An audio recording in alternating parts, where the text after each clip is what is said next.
la dénommée Challenge Trophy. Les vainqueurs prendront part à la compétition. La lutte contre les violences sexuelles ont été au centre des échanges entre participants à la rencontre organisée par le mouvement associatif engagé dans la promotion de la cause féminine Nous Pouvons. Bancarisation de la paye des fonctionnaires de l'État. Le gouvernement se désengage de la prise en charge des frais du placement d'argent pour ceux qui touchent au moins 92 000 francs congolais, à qui il sera retenu à chacun 3 348 francs congolais par mois. Bienvenue à tous. Deuxième jour du sommet États-Unis d'Amérique-Afrique. Les chefs d'État africains, au nombre desquels Joseph Kabila Kabange, sont à Washington aux côtés de Barack Hussein Obama.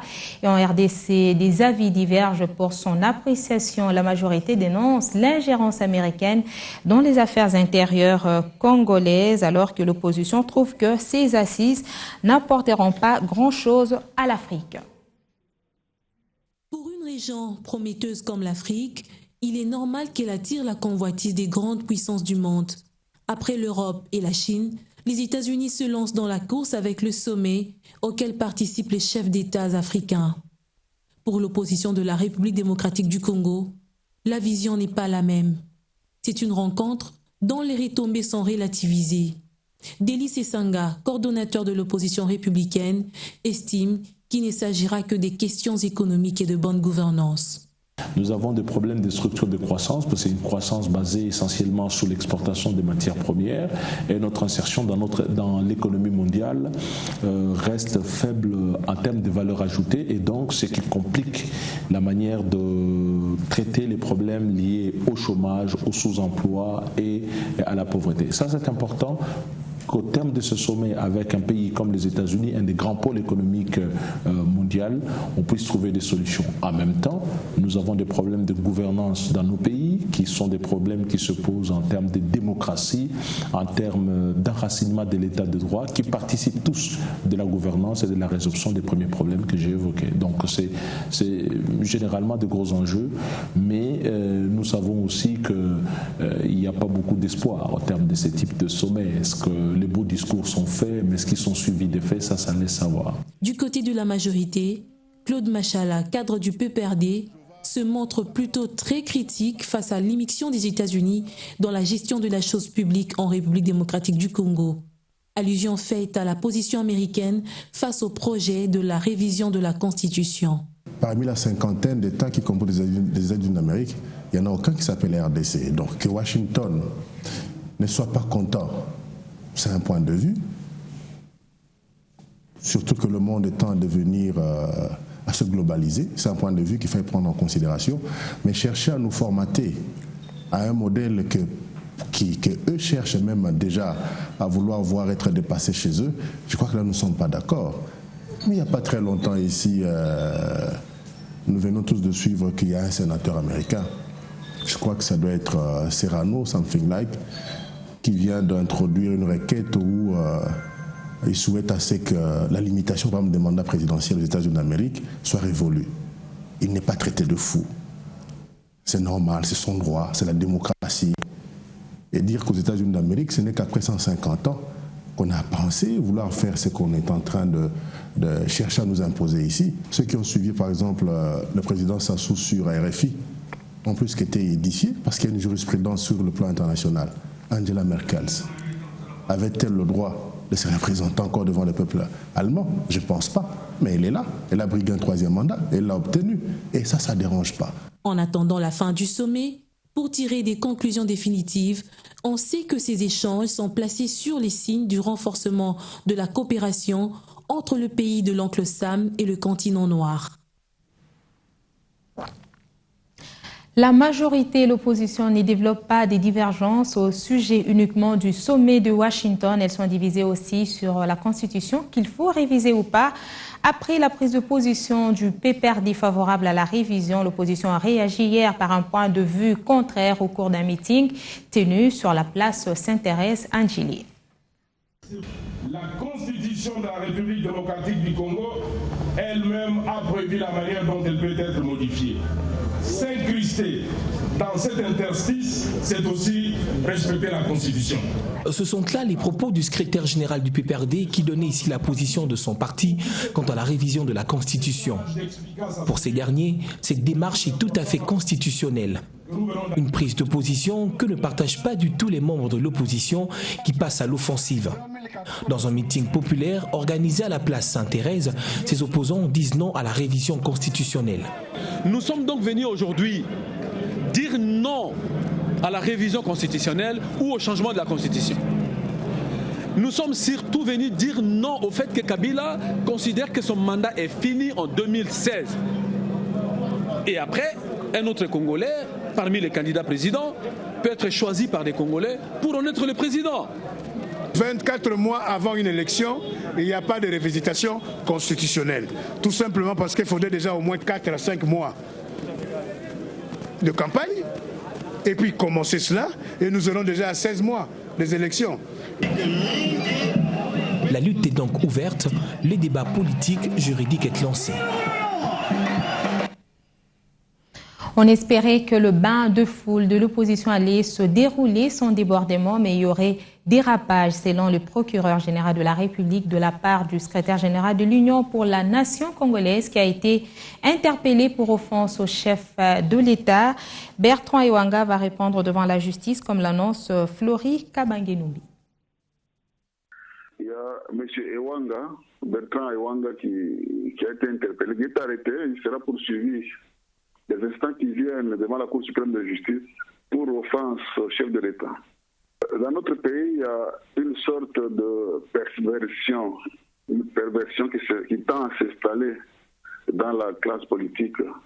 Nous avons le devoir de rééduquer nos dirigeants politiques pour qu'ils puissent se verser dans la perversité. On leur a autorisé de faire leur meeting. On ne leur a pas permis d'insulter qui que ce soit, surtout pas la personne du chef de l'État. Vous dites qu'il est député, nous le poursuivons justement en flagrance. Je ne sais pas s'il faut parler de dérapage, mais moi je parle de faits infractionnels.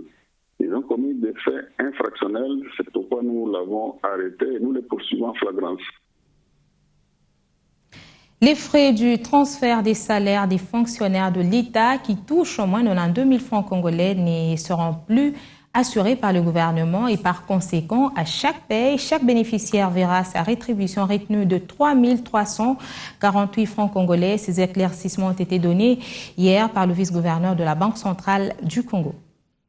Il y a eu une communication qui a été faite pendant une certaine période avant de passer à l'acte. Je crois que ça n'a pas posé des problèmes lorsque il s'est agi effectivement de passer à l'exécution de cette mesure. Le directeur général qui est à mes côtés, qui venait de Lubumbashi, a eu le temps de faire le tour des banques et également de rencontrer les concernés. Il a constaté qu'il n'y a pas eu de remous par rapport à ce que nous avons appris ici à Kinshasa. Je crois que la mesure a été plutôt bien accueillie. Évidemment, il y a eu peut-être un problème de communication dès le départ au niveau de Kinshasa, mais les instructions ont été données pour que à l'avenir, si les décisions de cette nature étaient envisagées, qu'il fallait absolument, disons, se concerter avec notamment les délégués syndicaux et tout le reste, de manière à ce qu'eux fassent le relais au niveau de différents bénéficiaires. Je pense que, comme vous l'avez indiqué également, par rapport à la situation ancienne, là où il y avait beaucoup de coulage entre les salaires qui étaient partis, qui partaient de la banque pour le bénéficiaire, il y avait beaucoup de retenues aux différentes phases. Mais aujourd'hui, lorsqu'on demande à quelqu'un qui en plus peut bénéficier des facilités de la banque, lorsqu'il entretient un compte auprès d'une banque, si on lui demandait de supporter le frais, on va dire, des tenues de compte ou des gestions de compte des 3,6 par rapport à ce qu'il perdait dans le temps, je crois qu'il n'y a pas de comparaison à faire. Élection législative partielle à Befale, son principe aujourd'hui qui expire le délai accordé au recours en contestation de l'élection législative partielle de Befale à la Cour suprême de justice qui fait office de la Cour constitutionnelle. Il ne reste plus que la publication définitive des résultats par cette instance judiciaire du pays. Pour rappel, c'est Denis Ngunda du PDC qui avait été déclaré vainqueur par la Commission électorale nationale indépendante. Dans l'entretemps, l'ONG, Mouvement africain des acteurs non étatiques de proximité AMGO, présente officiellement ce mardi son rapport préliminaire de surveillance et observation électorale sensible au genre, élection législative partielle de Befale. Sous le thème éducation et emploi en République démocratique du Congo, la 3e journée porte ouverte à la FIKIN a apporté hier un intérêt particulier pour le secteur de l'éducation, un intérêt qui se justifie par la désignation de la RDC par la communauté internationale comme parrain de l'éducation, des avancées reconnues qui ne sont donc pas à négliger. Émergence de la RDC, les Congolais ne doivent pas être fatalistes. Tout progrès actuel est à capitaliser et à consolider. La 3e journée porte ouverte que Pilote Invest Magazine et Synergie Group à la FIKIN démontrent qu'il est possible de booster l'économie et sortir du fond du gouffre. Les voies de sortie sont nombreuses comme on en voudra. Pour preuve, ces thèmes développés ce lundi. Un emploi sain préalable au développement de la RDC exposé par le ministre de l'Emploi, Travail et Prévoyance sociale. Il y a un lien entre l'emploi et le développement. Parce que le développement, c'est cet état qui nous permet de quitter un niveau donné pour un niveau supérieur. L'amélioration des conditions de vie, l'amélioration de la qualité de la vie, l'amélioration des soins médicaux, mais tout cela, on ne peut l'obtenir que quand on a un revenu conséquent. Et ne peut avoir le revenu que celui qui travaille. Donc, un chômeur, il est exclu d'office du champ du développement. Voilà pourquoi nous disons que l'emploi et le développement sont intimement liés. Un autre thème, le rôle du capital humain dans l'émergence de la RDC. Nous, au niveau du gouvernement, on s'est rendu compte de ce besoin, de ce manque de main-d'œuvre qualifiée. Et c'est pour ça que nous avons mis une stratégie sur pied pour graduellement, nous sommes en train de transformer une partie de l'enseignement général vers l'enseignement technique et formation professionnelle. C'est d'une importance capitale parce que sans main-d'œuvre qualifiée, nous ne pouvons pas construire notre pays. Et comme nous aspirons vers l'émergence, il faut une main-d'œuvre qualifiée au lieu d'importer la main-d'œuvre qualifiée. La réflexion voudrait toucher tous les secteurs. Relance agricole et parc agro-industriel sera le thème principal de la 4e journée porte ouverte du jeudi 7 juillet, jour de la clôture, toujours à la FIKIN. Échange des stratégies de lutte contre les violences sexuelles faites aux femmes, c'est la conclusion de l'approche à laquelle se sont mis d'accord les participants à la campagne Nous Pouvons, une structure engagée dans la promotion des droits de la femme. Dans cette salle polyvalente du ministère du Genre, Famille et Enfants, les femmes professionnelles des médias réunies en table ronde pour échanger sur la question des violences faites aux femmes.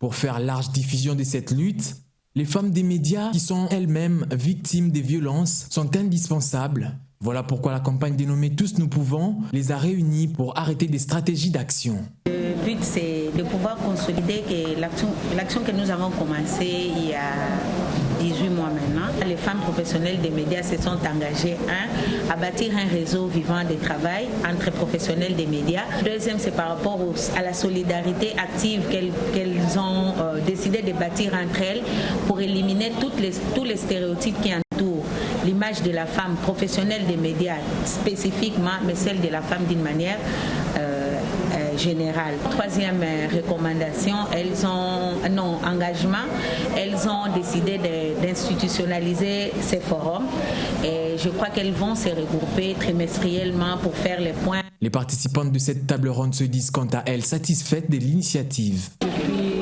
très satisfaite parce que d'abord, vous avez remarqué, les professionnels de médias ont répondu favorablement à l'invitation lancée par la campagne Nous Pouvons.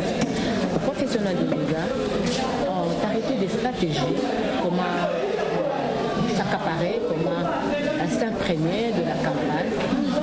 Donc, elles se sont dit, désormais, elles sont déterminées pour pérenniser cette campagne. Je suis très flattée et émue que la campagne Nous Pouvons puisse organiser cette table ronde où nous avions pu prendre encore une énième fois conscience de la situation de la femme congolaise qui est à tout moment victime de violences de tout genre.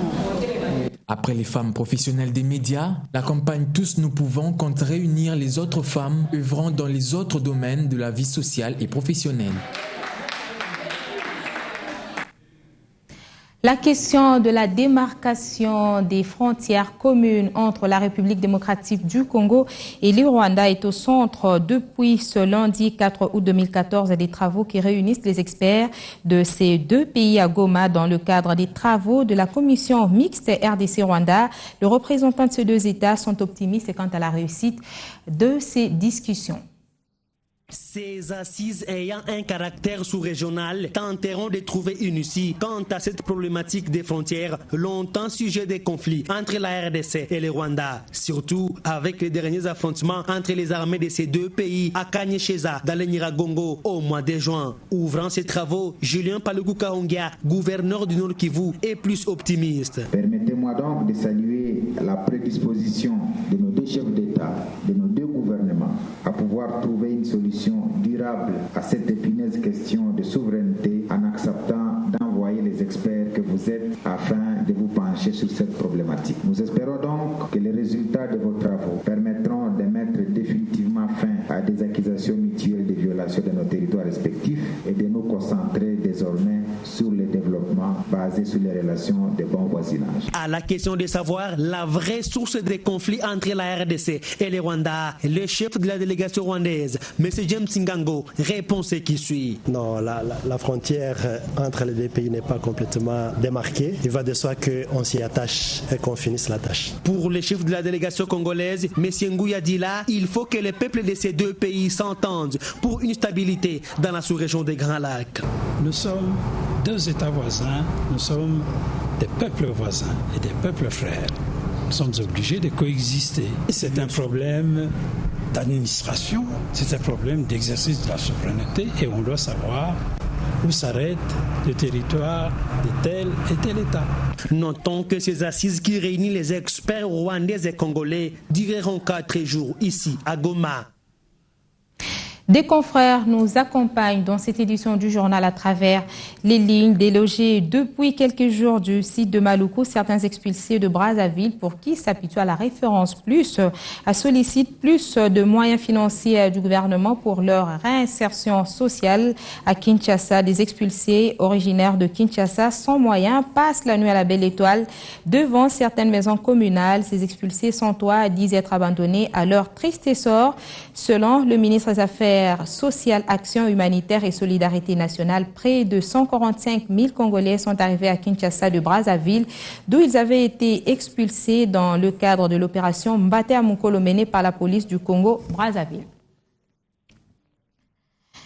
Gombe, l'opération Katalipapa divise, observe la prospérité. Plus de babouches dans la municipalité de Gombe. Ainsi, on a décidé l'exécutif provincial à travers l'opération Katalipapa. Cette dernière consiste à couper les babouches, communément appelées la gomme des pieds des paisibles citoyens. Ce phénomène est exécuté par les agents de la police nationale congolaise. Les victimes sont des citoyens de basse classe. Ces derniers se plaignent du fait que cette manière de faire est non seulement injuste, mais aussi humiliant à l'égard de la population. Je me réveille un bon matin et arrive en ville. Une policière me suit comme si j'avais volé. Je m'enlève mes babouches interdites dans la commune de la Gombe, a expliqué un vendeur des journaux, et de poursuivre que si l'État trouve que nous polluons la ville, qu'il nous achète des belles chaussures parce que nous manquons l'argent. Sport à présent, Kinshasa, capitale de la République démocratique du Congo, abritera le tournoi international de handball dénommé Trophy du 8 au 15 août prochain. Au total, 12 nations sont invitées à cette compétition qui regroupe les sélections de l'Afrique centrale ou la zone 4. La République démocratique du Congo et le Congo-Brazzaville sont exemptés en version féminine pour avoir déjà remporté ce tournoi. Par contre, les deux nations évolueront en version masculine et cette rencontre est qualificative pour le championnat d'Afrique des nations. Parlons culture pour terminer avec cette note musicale en rapport avec la tournée d'un groupe allemand à Kinshasa qui livre des concerts au public. Le programme de ces productions a été dévoilé lors d'un point de presse à l'espace Masolo Amassina, nous dit Julie Sefou.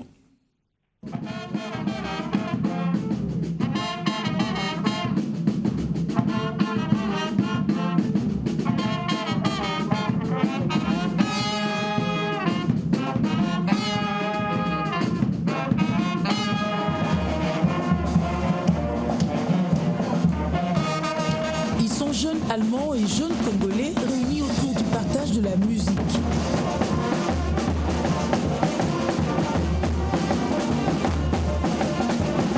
Une grande collaboration engendrée par la rencontre de deux cultures.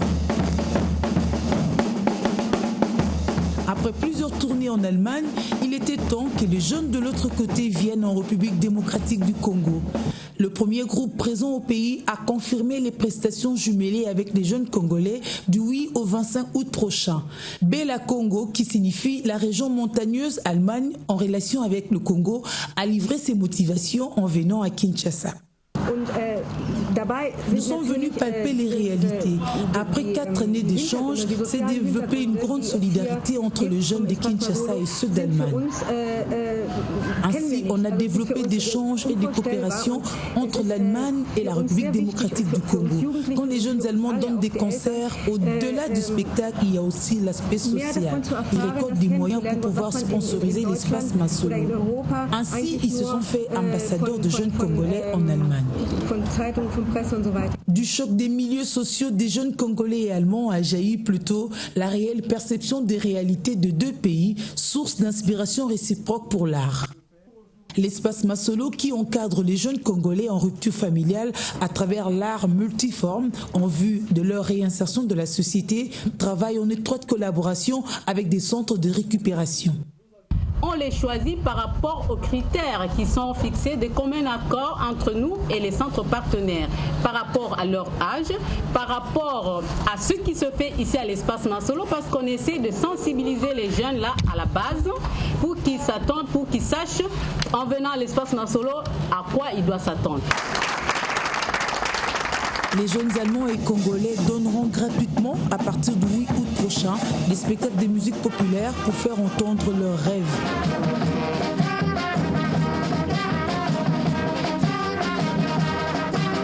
Leurs mains restent cependant tendues à ceux qui voudraient contribuer à l'épanouissement des jeunes Congolais en rupture familiale.